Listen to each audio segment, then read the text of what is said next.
on their feet. Continue.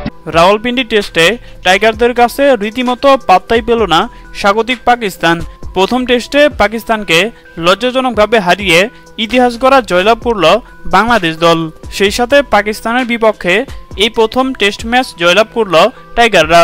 দর্শক, প্রথম ইনিংসে পাকিস্তানের দেওয়া 448 রানের লক্ষ্য তাড়া করতে নেমে মুশফিকের 191 রানের দুর্দান্ত ব্যাটিংয়ে প্রথম ইনিংসে 565 রান করতে সক্ষম হয় টাইগাররা।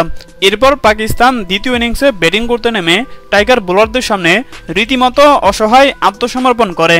সাকিব আল হাসান, মেহেদী হাসান মিরাজদের বোলিং ঘূর্ণির সামনে রীতিমতো দাঁড়াতে পারেনি পাক ব্যাটাররা, যার ফলে দ্বিতীয় ইনিংসে মাত্র 146 রানে অল আউট হয়ে যায় পাকিস্তান। এদিন মেহেদী হাসান মিরাজ সর্বোচ্চ 4টি উইকেট শিকার করে। এছাড়া দ্বিতীয় সর্বোচ্চ সাকিব আল হাসান 3টি উইকেট শিকার করে। আর পাকিস্তানের দেওয়া মাত্র 30 রানের লক্ষ্য তাড়া করতে নেমে হেসে খেলেই জয়লাভ করে টাইগাররা, যার ফলে পাকিস্তানের বিপক্ষে এই প্রথম টেস্ট ম্যাচ জয়লাভ করে বাংলাদেশ দল। আর এই জয়ের মাধ্যমে পাকিস্তানের ঘরের মাটিতে পাকিস্তানকে হারিয়ে ইতিহাস গড়ল বাংলাদেশ দল। হ্যাঁ দর্শক, আপনাদের কি বলছি, আপনাদের কি মনে হয় বাংলাদেশের এই ঐতিহাসিক জয়ে কার অবদান সব থেকে বেশি বলে আপনি মনে করেন?